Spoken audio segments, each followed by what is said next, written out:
exemple justement sur les sous-modalités Ouais. avec j'aime pas. Ouais. Ouais. Absolument, Dis-moi. j'adore ce protocole. Donc, l'idée de ce protocole, c'est tu prends un aliment, par exemple, pour lequel tu as une espèce de compulsion alimentaire, quoi, tu vois.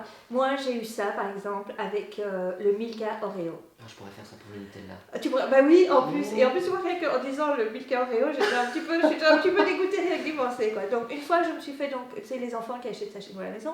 Et donc, je me suis déjà fait une plaquette, j'en étais malade, ça ne m'a pas empêché de remanger du Milka Oreo. Donc, pour m'entraîner comme ça, parce que j'allais donner en plus en formation, je me suis dit, oh tiens, je vais me refaire un petit sous-modalité sur le Milka Oreo. Je déteste les huîtres.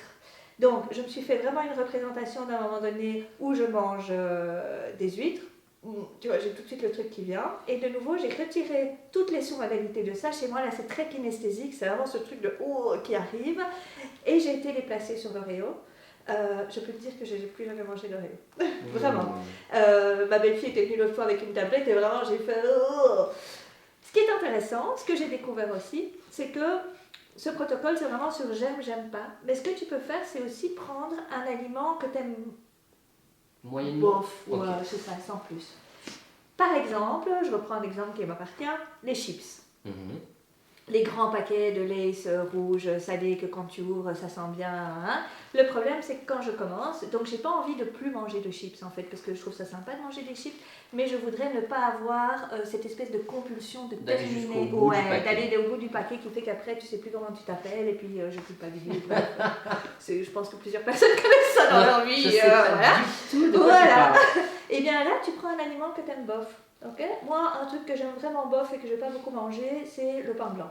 Tu vois, voilà, ça c'est, voilà, si je mange une tartine parce que vraiment il n'y a que ça et que j'ai faim, mais ça ne m'attire pas plus. Et bien pareil, j'ai pris les sous-modalités du pain blanc, ok, donc de nouveau, ma représentation du pain blanc, j'ai décrypté les sous-modalités et j'ai été les mettre sur les chips. Ce qui fait que maintenant, je suis capable de prendre une poignée de chips, de la mettre dans un petit bol, et même si ça sent le sel, etc. Ouais, et je mange, et j'ai plus cette envie, en fait, c'est même pas cette envie, c'était compulsif d'aller jusqu'à la fin du paquet de chips. Donc là, c'est vraiment un petit truc pratico-pratique que tu sais faire tout seul et qui te permet de gérer un peu tous ces j'allais dire trucs alimentaires, mais je veux dire c'est... Oui, parce que ça peut être sur d'autres choses que simplement l'alimentation. Oui, oui. Bah, quoi d'autre par exemple? Qu'est-ce qu'on pourrait avoir d'autre C'est vrai qu'alimentaire, ça parle beaucoup. Hein. Le café par exemple. Moi j'essaie avec le café. Ah ben voilà. Tu vois. Donc c'est pas forcément l'aliment qui est le plus... mais je peux m'en enfiler quelques-uns sur la journée. Et c'est pas forcément parce que j'en ai envie, mais c'est juste parce que c'est là en fait. Tu vois. Et à la fin, effectivement, comme tu dis. Ah ouais, c'est ça.